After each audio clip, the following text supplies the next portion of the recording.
Bismillahirrahmanirrahim. Dear students, मैं उम्मीद करता हूँ आप सब लोग खैरियत से होंगे. Today we will discuss about the our topic that is related to the mechanical equilibrium. So as we are discussing about the mechanics, so the equilibrium condition will be discussed in this lecture, and this lecture is related to our course Mechanics 1 PHY 301 BS Food Science and Technology, third semester evening, fall 2021. So in the last lectures, we have discussed about the numerical problem solving hints, application of second law and numerical problem. जैसा कि आपको याद होगा कि last lecture में हमने discuss किया था कि how we can numerically solve the problem by using four steps. First of all, we have to identify the forces, and then we have to identify and to draw the free body diagram. After getting the free body diagram, then we have to decide about the axis of the system. फिर उसके बाद हमें total algebraic सम manipulation की तरफ जाना होता था, जिसके अंदर हम सेकंड लॉ ऑफ न्यूटन को अप्लाई करते थे और न्यूमेरिकल प्रॉब्लम को सॉल्व करते थे.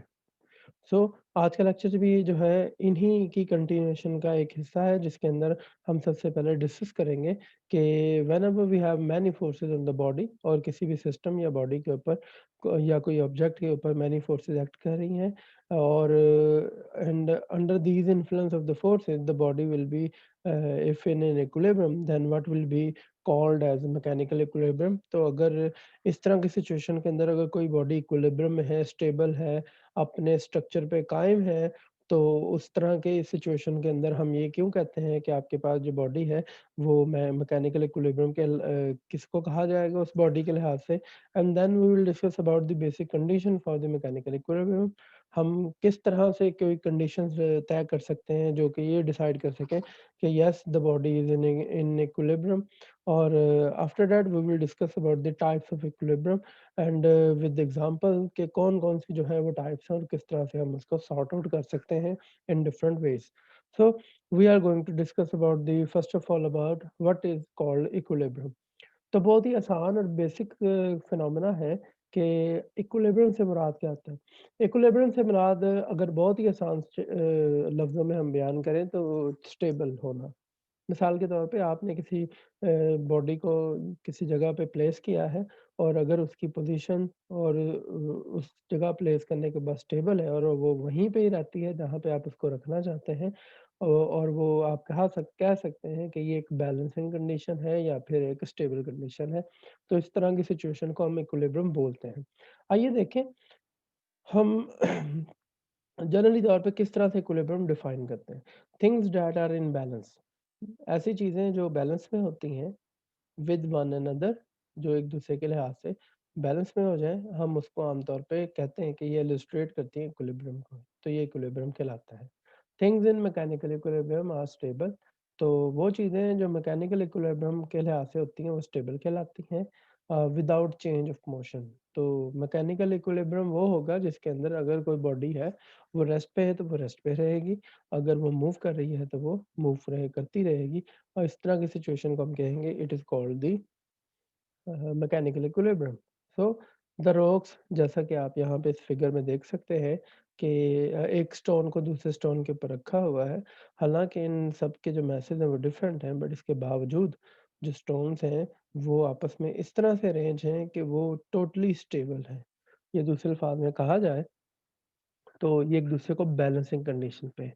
इस तरह की कंडीशन के ऊपर अगर आप इस स्टोन में से किसी भी स्टोन को हल्का-सा टच करने की कोशिश करते हैं, mean to say you are providing the force on any particular direction of the stone, तो आपके पास यहाँ पे क्या सिचुएशन हो सकती है, आप वहाँ पे देख सकते हैं कि यहाँ पे आपके पास जैसे ही आपने इसको थोड़ा-सा पुश करना है, फोर्स अप्लाई करनी है, तो फोर्स के अप्लाई होते ही ये सारे के सारे जो स्टोन्स हैं ये क्या हो सकते हैं जी, डिमोलिश हो सकते हैं. तो ये स्ट्रक्चर क्या कर सकता है, कोलैप्स कर सकता है. तो इस सिचुएशन के अंदर इस तरह की सिचुएशन को हम कह सकते हैं कि द रॉक्स आर इन या स्टोन्स आर इन इक्विलिब्रियम.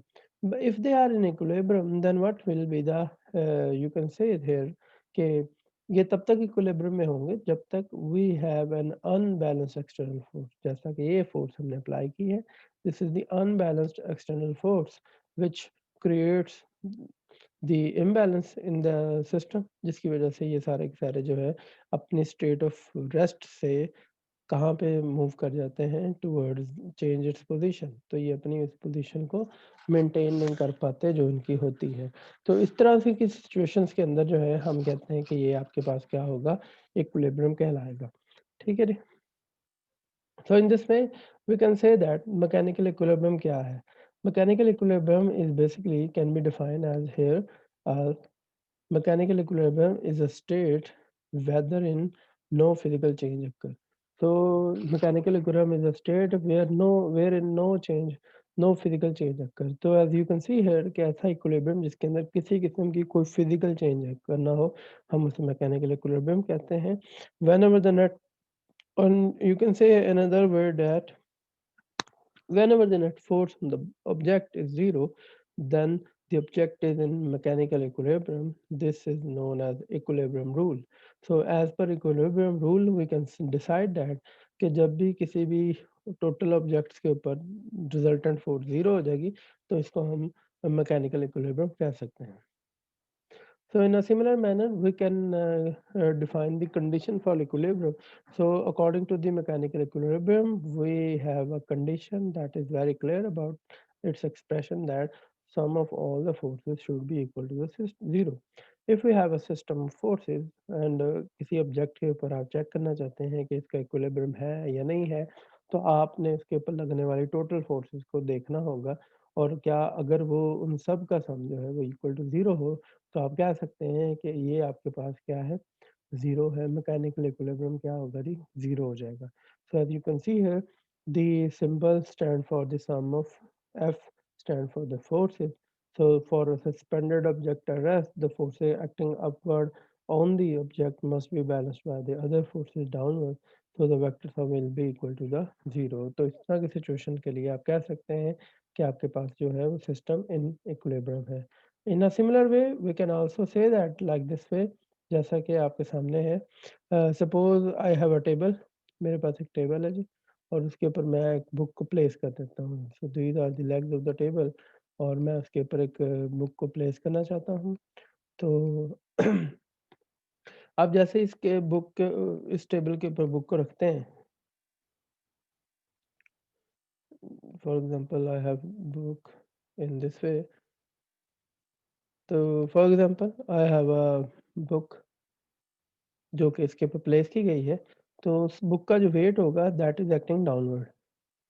तो ये बुक तब तक टेबल पे रहेगी जब तक इस टेबल के ऊपर आप कोई फाहेड से कोई फोर्स नहीं लगाते। तो it's mean this situation shows that this is the equilibrium condition. तो आप इज़िली क्या कर सकते हैं, इस बुक के ऊपर लगने वाली जो अपवर्ड फोर्स है, जो टेबल लगा रहा है, जो कि इस बुक को अपवर्ड अपलिफ्ट करके रख रहा है, तो वो तब तक कर सकता है जब तक इन दोनों का जो बैलेंसिंग कंडीशन है वो फुलफिल होती है। सो जितना वेट है उतनी नॉर्मल फोर्स लगती है, एज़ वी नो दैट। तो बॉडी फ्री डायग्राम से आपको याद हो तो हम 2 फोर्सेस सिर्फ एक्सट्रैक्ट कर सकते हैं, that is the normal force and that is the downward weight. So the downward weight is balanced by the normal force. So overall forces, net forces, if a body in equilibrium, then इनका जो total result होगा उन सब forces का वो equal to zero होना चाहिए। So we have here the normal condition, normal force minus weight will be equal to zero. So it means that according to this, normal force will be equal to the weight of the body. So it's mean आप यहाँ पे decide कर सकते हैं कि yes आपके पास दोनों की फोर्स एक जैसी होंगी तभी ये इक्विलिब्रियम में रह सकते हैं, अदरवाइज नहीं रह सकते। So in this way we can decide that कि either the system is in equilibrium और नॉट। तो अगर आपसे पूछा जाए कि book lying on the table is in equilibrium और नॉट, तो आप इसका आंसर दे सकते हैं कि yes acting all the forces acting on the system, if zero then the whole system will be in equilibrium. तो आप इससे इसकी कंडीशन को फुलफिल कर सकते हैं। तो in that particular way you can find out that कि टोटल फोर्सेस का सम जो है आया कि जीरो है या नहीं है। अगर वो जीरो है तो आप इजीली इसको डिक्लेयर कर सकते हैं कि आपका जो सिस्टम है या ऑब्जेक्ट है वो इक्विलिब्रियम स्टेट में है। अगर सिस्टम या ऑब्जेक्ट इक्विलिब्रियम स्टेट में नहीं होता तो आप उसको अनइक्विलिब्रियम स्टेट या अनस्टेबल कह सकते हैं। Similarly, we have another example of scaffold. Scaffold एक तख्ता सा है जिसको दोनों साइडों से आपने टेंशन के साथ बांधा हुआ है, रोप के साथ, रस्सियों के साथ, स्ट्रिंग के साथ, और उसके ऊपर हम देखना चाहते हैं कि टोटल जो है वो स्कैफोल्ड के ऊपर 2 लोग काम कर रहे हैं। This is the bulky person, ये आपके पास जो है स्मार्ट पर्सन है और इसका वेट जो है वो ज़्यादा है। Here is W1 you can से is greater than the W2, so this is the weight of the second person. So you can see here W1 is greater than W2. So in this way, overall the scaffold will be tilted about this way. तो उस हवाले से आपने देखना है कि ये total जो फोर्सेस है and this is the weight of the scaffold. तो ये 3 तरह के वेट है हमारे पास W1, W2। तो उस हवाले से आपने देखना होगा कि ये कितनी देर तक इक्विलिब्रियम स्टेट में रहते हैं या नहीं रहते। So for this purpose you can see here कि ये W1 जो है दैट इज ग्रेटर वेट, ये W2 है इन द सेम वे, और ये है जी डब्ल्यू आपके पास, और ये जो है tension that is the T1 tension and this is the tension in the rope is equal to the T2। So according to the vector resolution it is shown that the T1 is much larger than the as compared to the T2 के tension 1 जो है वो ज़्यादा है as compare to the T2, और उस हवाले से ये जो है total sum of the forces को हम अटेन कर सकते हैं। अब हमारे पास टोटल कितनी फोर्सेस हैं according to the this formula.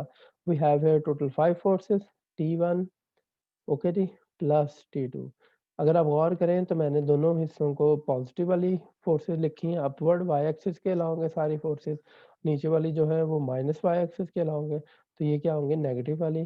तो T1 plus T2 minus W1 लिख लें, फिर माइनस W लिख लें, फिर माइनस W2 लिख लें, और इन सब का सम किसके बराबर होना चाहिए, 0 होना चाहिए। If this condition can be fulfilled then we can easily do the this work, otherwise we have to change our criterion. So yes we have the sum of is equal to 0। सो आपके पास ये है जो है total sum of force is equal to 0 है, then we can say that the scaffold and the worker on the scaffold are in equilibrium state, और उस हवाले से जो है ये टूटेगा नहीं, ये बैलेंसिंग कंडीशन में है, तो ये इसी तरह ही रहेगा। तो इस तरह की सिचुएशन से हम ये अंदाज़ा लगा सकते हैं कि आइदर जिस फील्ड के अंदर जिस पर्टिकुलर फील्ड के लिहाज से या किसी भी इंडस्ट्री के अंदर अगर आप काम कर रहे हैं, तो उनके मैकेनिकल मोशन और उनके मैकेनिकल फोर्सेस का सम अगर 0 है, तो there is a latest least chance to collapse of the system. तो उस हवाले से जो है वो सिस्टम आपका गुड इक्विलिब्रियम स्टेट के अंदर मौजूद रहता है। Similarly we can also here that कि आपके पास जहाँ पे वेट ज़्यादा होता है वहाँ पे टेंशन ज़्यादा होती है। सो द T1 जो है वो इज़ ग्रेटर दैन T2। तो आप किस तरह से फाइंड आउट या मेजर कर सकते हैं, द सिचुएशन इज़ हियर। यहाँ पे बॉडी का जो मास है, ओवरऑल सिस्टम का मास जो है, वेट जो है वो डाउनवर्ड ज़्यादा है। तो इसीलिए आप देख सकते हैं कि यहाँ पे स्ट्रेचिंग जो है वो स्प्रिंग की डाउनवर्ड ज़्यादा है। हालाँकि और यहाँ पे स्ट्रेचिंग सिम थोड़ी-सी है, तो उस हवाले से आप देख सकते हैं कि हुक्स लॉ के ज़रिए से आप स्प्रिंग बैलेंस के ज़रिए से भी टेंशन की नोयत को फाइंड आउट कर सकते हैं, जो कि रोप के अंदर फाइंड की जा सकती है।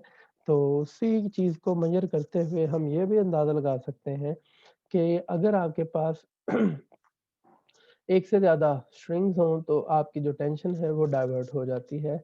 As you can see here the 300 tension जो है वो कन्वर्ट हो गई है किसके अंदर, 150 के अंदर। ये हुआ कैसे है जी, आइए देखें। एक सिंपल जो है वो गर्ल ने एक सिंपल रोप के साथ हैंगिंग पोजीशन के अंदर है, और ये जो है उसकी टेंशन को रिप्रेजेंट करती है, और ये वाला जो वेक्टर है इसकी वेट को रिप्रेजेंट कर रहा है। As you can see here in the figure A, total tension जो है the weight of the object के बराबर है, इसलिए ये बैलेंसिंग कंडीशन में थी गर्ल। इसलिए इस बच्ची ने क्या किया हुआ, टोटल वेट इसका 300 न्यूटन मीटर है। तो उस हवाले से आपके पास यहाँ पे क्या होगा, टोटल वेट आपके पास आ जाएगा 300 newton metre. So the tension जो है मैथ स्प्रिंग सिस्टम के ज़रिए से मेज़र की गई थी, और उस सेंस के अंदर आप फाइंड आउट कर सकते हैं कि ये 300 न्यूटन मीटर के इक्वल है। व्हाट हैपेंड दैट कि अगर आप इसी के साथ पैरेलल में 2 और एक और वायर या एक और स्ट्रिंग जो है उसके साथ इसको बाँध दें, इस हुक को, और इसको अगेन वही बच्ची उतने ही वेट की बच्ची जो है इसको हैंग करे, तो आप देखेंगे कि ये जो आपके पास दोनों मास बैलेंस है, ये मास स्प्रिंग सिस्टम जो है वो आपको अलग-अलग रीडिंग देंगे 150 न्यूटन। और ये भी 150 न्यूटन का होगा। So how it can be converted into the 150 actually these are not the 2 parallel forces और ये दोनों पैरेलल फोर्सेस मिलके एक रिजल्टेंट फोर्स बना रहे हैं, जो कि फोर्स ए के बराबर ही है, but they are in now parallel condition. So the T1 plus T2 is equal to the 100। ये तभी हो सकता है अगर आपकी ऑब्जेक्ट जो है now for this time the kid is in अगर उसका वेट 100 न्यूटन मीटर के बराबर है। So in this way we can say that कि आपके पास जो है अगर डबल स्ट्रिंग कर देंगे तो ये सिचुएशन जो है वो 150 पे कन्वर्ट हो जाएगी। अगर आप 3 स्ट्रिंग्स कर देते हैं इन दिस वे तो आपके पास यहाँ पे क्या हो जाएगा 100 में कन्वर्ट हो जाएगा। ईच स्ट्रिंग के ऊपर जो लोड है वो डिवाइड हो जाएगा। इसलिए आप जब भी किसी चीज़ को हैंग करते हैं डिफरेंट रस्सियों और रोप्स के साथ तो आप मैक्सिमम नंबर ऑफ रोप्स को ऐड करने की कोशिश करते हैं ताकि इसका लोड जो है वो डिवाइड हो जाए और आपके लिए आसान हो जाए पुल करना। एक सिर्फ रोप से अगर आप पुल कर रहे हैं किसी की चीज़ को तो वो मुश्किल है। जब आप मल्टीपल रोप से करेंगे तो वो आपके लोड जो है वो डिवाइड हो जाते हैं और काम आसान हो जाता है। In the same way, we can also measure the different types of the equilibrium condition. So the equilibrium can exist in both object at rest and object moving at constant speed in a straight line. So the situation is very clear now. इस तरह से ये है कि जी अगर आपके पास body कोई rest पे है तो तब भी इक्विलिब्रियम हो सकता है। And the most interesting thing is that अगर आपकी कोई बॉडी अगर मूव कर रही है और तब भी इक्विलिब्रियम जो है स्टेट बरकरार रह सकती है, but it depends upon the situation. जो सबसे पहली सिचुएशन है वो ये है कि अगर आपके ऑब्जेक्ट जो है वो रेस्ट पे है तो वो स्टैटिक इक्विलिब्रियम कहलाएगा। उसके अंदर क्या होगा जी कि जो ओवरऑल फोर्सेस है उन सबका जो सम होगा वो ज़ीरो होगा और उसके अंदर आपके पास क्या होगा कि जिस तरह यहाँ पे दिखाया गया है कि एक छोटी बच्ची है और वो रिंग के ज़रिए से खुद को सस्पेंडेड एयर में रखे हुए है। तो इसका मतलब ये है कि वो उसने अपने वेट को कैंसिल किया हुआ है टेंशन इन द स्ट्रिंग के ज़रिए से so that T1 and T2 is balanced by the total weight of the girl. तो उस हवाले से आपके पास यहाँ पे क्या होगा this is the total sum of the forces will be equal to zero so the static equilibrium will be attained. In the same way जब कोई ऑब्जेक्ट मूव करता है एट कांस्टेंट स्पीड तो होता क्या है जी कि ओवरऑल जो टोटल नेट फोर्सेस हैं इनका सम भी यहाँ पे क्या होगा ज़ीरो होगा। As you can see here the total weight is acting downward while the reaction force is working upward. So इन दोनों को कैंसल किया जा सकता है। So in this way you can say here that the total आपके पास subject है जो कि मूविंग में है वो भी जो है इक्विलिब्रियम स्टेट में है because the sum of all the forces on the acting on the object is zero. So this type of the equilibrium is known as dynamical equilibrium और डायनामिक इक्विलिब्रियम। इसके अंदर आपके पास total sum of the forces क्या होगा? Zero हो जाएगा। सो from these particulars basics we can understand or we can find out the equilibrium condition in any other complicated system। ये जितनी भी बातें हैं अभी तक हमने की हैं वो अभी तक के लिए हमने शॉर्टेस्ट वे सिंपलेस्ट फॉर्म के लिए की है। If you have many body problem ये जिस तरह आप सिंगल बॉडी प्रॉब्लम्स हैं इस तरह अगर आपके पास मैनी बॉडी प्रॉब्लम्स होंगे तो आप उनके लिए भी ये काम कर सकते हैं। बट सिचुएशन ये होगी कि वहाँ पे जो टोटल सम ऑफ द आपके पास ओवरऑल फोर्सेस है वो ज़्यादा हो जाएगा। अगर एक हद से फोर्सेस जो है वो ज़्यादा हो जाएँगी तो उस सिचुएशन के लिए हमने क्या करना है, उस सिचुएशन के लिए फिर हमने बॉडी की टोटल एनर्जी के सम को देखना होता है और टोटल बॉडी की एनर्जी के चेंज को रिप्रेज़ेंट कर देखना होता है। अगर आपकी बॉडी जो है जिस किसी पर्टिकुलर पॉइंट के ऊपर मिनिमम होगी हम उसको फिर इक्विलिब्रियम स्टेट या इक्विलिब्रियम पॉइंट कहेंगे। जहाँ पे बॉडी की एनर्जी मैक्सिमम होती है वो उसका अनस्टेबल या नॉन इक्विलिब्रियम पोजीशन कहलाती है। So in the next section इंशाल्लाह we will discuss about the rotational motion. जिस तरह हमने लीनियर मोशन और रेक्टिलिनियर मोशन से काइनेमैटिक्स को स्टडी किया था, फिर उसके बाद हमने काइनेटिक्स को स्टडी किया। In the same way we will discuss about the rotational motion और रोटेशनल मोशन के अंदर हम ये सारे फैक्टर्स रोटेशनल काइनेमैटिक्स और इन सारी चीज़ों को इंशाल्लाह हम पढ़ेंगे। मैं उम्मीद करता हूँ आपको इस लेक्चर की समझ आई होगी। फिर भी किसी किस्म का कोई प्रॉब्लम है, कोई इश्यू है, कोई कन्फ्यूजन है, then you can ask question freely और फिर भी आप हमारे इंटरेक्टिव सेशन को जॉइन कर सकते हैं ज़ूम मीटिंग के ज़रिए से। व्हाट्सएप ग्रुप के ज़रिए से एंड यूट्यूब कमेंट सेक्शन के ज़रिए से आप हमें अपने क्वेश्चन या फिर डिस्कशन को कर सकते हैं। अपना ख़्याल रखिएगा जी आप सब लोग। अल्लाह हाफ़िज़।